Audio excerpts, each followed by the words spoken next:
जिस रावण को अब तक हम सभी राक्षस, स्त्री लंपटी, दुराचारी, अत्याचारी, पापी समझते आए, क्या वह वास्तविकता में ऐसा था? टीवी को देख करके हमने अपने मन की कल्पनाएं कर ली कि रावण इसी प्रकार का था, लेकिन वास्तविकता में जब हम जैनागम, जब हम पद्म पुराण आदि ग्रंथों को उठा करके देखते हैं, तब मालूम चलता है कि रावण कैसा था। आचार्य रवि सेन मुनि महाराज पद्म पुराण में रावण के बारे में बतलाते हैं, जिस रावण को हम अभी तक राक्षस समझते आए, वास्तविकता में वह राक्षस नहीं था, बल्कि राक्षस वंश में उत्पन्न हुआ विजयाद पर्वत में रहने वाला सर्वांग सुंदर विद्याधर था। रावण के लिए बोलते हैं उसके 10 मुख थे, उसके 10 मुख नहीं थे, क्योंकि नारायण, प्रति नारायण, बलभद्र, चक्रवर्ती, तीर्थंकर आदि जितने भी महापुरुष होते हैं वह विकलांगी नहीं होते, वह सांगोपांगी होते हैं। यदि उसके 10 मुख होते तो वह विकलांगी कहलाता। वास्तविकता में रावण 10 मुख का नहीं था, इसके बारे में वहां उल्लेख है। जब रावण का जन्म हुआ तब देवों के द्वारा प्रदान किया गया 9 रत्नों से युक्त एक हार रावण के गले में पहनाया गया था। उक्त हार में रावण के 9 मुख और दिखते थे, 9 मुख रत्नों के हार के, और 10वां मुख उसके स्वयं का। इस प्रकार उसके 10 मुख हो गए। इसीलिए उस दिन से उसके लिए दशानन कहा जाने लगा। वास्तविकता में उसके 10 मुख नहीं बल्कि एक ही मुख था। रावण के बारे में बतलाते हैं कि जब रावण विद्या सिद्ध करने के लिए बैठा तो वह मंत्र की सिद्धि में इतना तल्लीन हुआ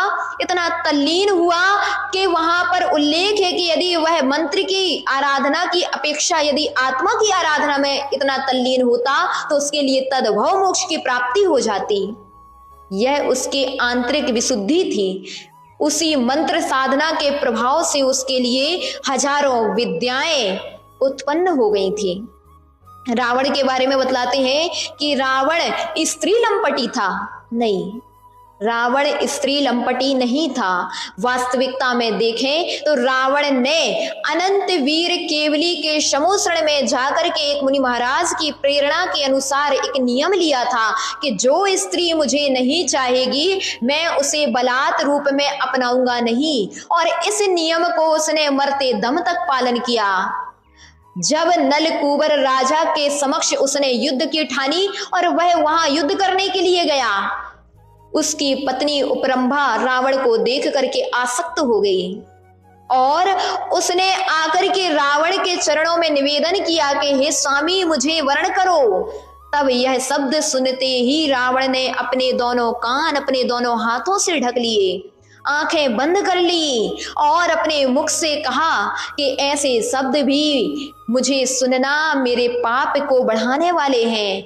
हे मां, ऐसे शब्द का प्रयोग मत करो। ये रावण के विशुद्धि का प्रभाव था, ये रावण के आंतरिक परिणाम थे।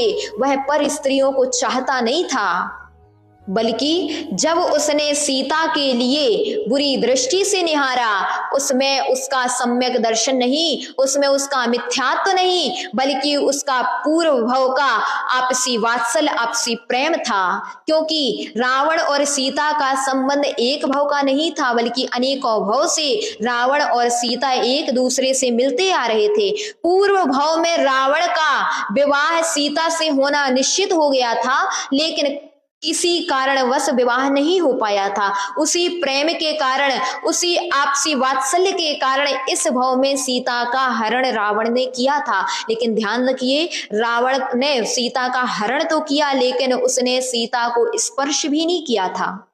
एक बार जब रावण युद्ध के लिए निकला, उसका नियम था कि मैं प्रतिदिन भगवान की भक्ति करने के बाद ही भोजन करूंगा। उस समय रास्ते में उसके लिए जिनेंद्र भगवान के दर्शन नहीं हुए। उल्लेख मिलता है कि तब रावण ने विद्या के बल से प्रतिमा का निर्माण कराया, और किसी भगवान का नहीं बल्कि मुनि सुब्रतनाथ भगवान की प्रतिमा का निर्माण रेत के द्वारा किया, और उसने वहां भक्ति भाव के साथ उन भगवान की पूजा की। आप लोग पैठण गए होंगे। वह अतिशय क्षेत्र पैठण में विराजमान मुनि सुब्रतनाथ भगवान की प्रतिमा रावण के द्वारा निर्मित ही मानी जाती है। आप लोग क्या भक्ति करते होंगे भगवान की, जैसी भक्ति रावण ने की। रावण के बारे में और उल्लेख मिला कि जब रावण कैलाश पर्वत में गया तो उसने ऐसी भक्ति की भगवान की, इस प्रकार की भक्ति की, ऐसा तल्लीन हुआ भक्ति में कि जब उसकी वीणा के तार टूट गए उसे इस बात का अफसोस हुआ और उसने तुरंत ही अपनी भक्ति में किसी प्रकार का अंतराय ना आए इस निमित्त से अपने ही हाथ की तंत्री यानी नाड़ी निकाल करके वीणा में जड़ दी और उस वीणा को बजा करके निराबाध रूप से भगवान की भक्ति की थी। और उस भक्ति के प्रसाद से, उस भक्ति के प्रभाव से तुरंत ही धर्मेंद्र वहां पर उपस्थित हुए और उन्होंने उसके लिए बहुरूपणी विद्या प्रदान की थी। रावण के बारे में उल्लेख है कि रावण यद्यपि वर्तमान में भले ही कर्म के उदय से नरक में हो, लेकिन आगामी भवों में वह रावण तीर्थंकर पद को प्राप्त होगा। और आज व्यक्ति उसके लिए जला रहा है। उसने केवल एक गलती की थी कि उसने एक स्त्री का हरण किया था।